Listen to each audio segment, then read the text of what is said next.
ప్రతి కుటుంబములో ప్రాముఖ్యంగా భార్యాభర్తల జీవితాల్లో మంచి కార్యాలు ఎప్పుడూ కూడా ఉబుకుతూనే ఉండాలి. ఎక్కడైతే నీరుంటుందో అక్కడ దాహం తెచ్చుబడు. ఎక్కడైతే నీరుంటుందో ఆ చుట్టూ ఉన్నటువంటి నేల మెత్తగా ఉంటుంది. ఆ నేల మెత్తగా ఉండటం వలన అక్కడ ఏ చెట్టు వేసినా అది ఏపుగా పెరుగుతుంది, పచ్చగా ఉంటుంది, మంచి ఫలాలను ఇస్తుంది. భార్యాభర్తలు అనేటువంటి వారు హృదయాన్ని ఒక ఓటలాగా చేసుకోవాలి. వారి యొక్క ఆలోచన విధానంలో జీవాన్ని పెట్టుకోవాలి. అది ఒక నిర్జీవం గాను, అది పాడుబడింది గాను, అది నిష్ప్రయోజనం గాను, అది అసహ్యకరమైంది గాను, అది కోపావేశాలతో ఉన్న ఇల్లు గాను, ఒకరినొకరు క్షమించుకోలేని ఇల్లు గాను, అపనమ్మకమైన ఇల్లు గాను, అపవిత్రతని ఆహ్వానించే ఇల్లు గాను, ఒకరికొకరు నమ్మక ద్రోహం చేసుకునే ఇల్లుగా ఉంటే అదొక పాడుబడిన ఇల్లుగా ఉంటుంది. ప్రభు అయిన దేవుడు అలా ఉండాలని కోరుకోవట్లేదు. ఎందుకంటే కుటుంబాలకు కర్త మన దేవుడు.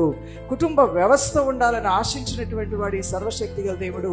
నరుడు ఒంటరిగా ఉండటం మంచిది కాదని తెలియజేసిన వాడు ఈ దేవాతి దేవుడు. అతనికి సాటి అయిన భాగస్వామి కావాలి అని హృదయంలో నిశ్చయించుకున్నటువంటి వాడు ప్రభు అయిన దేవుడు. ఆయన హృదయ అంతరంగంలోంచి ఉద్భవించినటువంటి అద్భుతమైన ఆలోచనే వివాహ వ్యవస్థ. ఇది సర్వశక్తి గల దేవుని యొక్క హృదయ అంతరంగంలోంచి వచ్చినటువంటి ఒక అద్భుతమైన ఆలోచన. మనిషి యొక్క జీవితాన్ని ఎలా ఉంటే బాగుంటుందో మరి నిర్ణయించాడు దేవాతి దేవుడు. మరి నరుడు ఒంటరిగా ఉండటం మంచిది కాదని సాటి అయిన భాగస్వామికి ఒక పురుషుణ్ణి ఇవ్వలేదు కానీ ఒక స్త్రీని ఇచ్చాడు. స్త్రీ స్వభావము పురుష స్వభావానికి, పురుష స్వభావము స్త్రీ స్వభావానికి చాలా విభిన్నమైంది. ఈ రెండు స్వభావాలు ఐక్యపరచబడితే ఒక మధురమైన జీవితం. ఒక కుటుంబాన్ని కట్టుకోగలిగిన జ్ఞానం ఎక్కడ దేవుడు పెట్టాడు? మన గుండె గదుల్లోనే పెట్టాడు. ఈ గుండెల్లోనికి జీవం కలిగిన దేవుని యొక్క జ్ఞానాన్ని మనం తీసుకోవాలి. జ్ఞానంతో సహవాసం చేసేవాడు జ్ఞాని అవుతాడు. మూర్ఖుడితో సహవాసం చేసేవాడు మూర్ఖుడు అవుతాడు.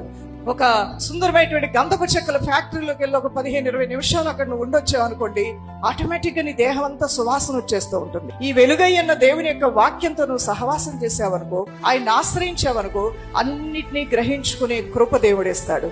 అన్నిటినీ చక్కబెట్టుకునే సామర్థ్యాన్ని దేవుడిస్తాడు.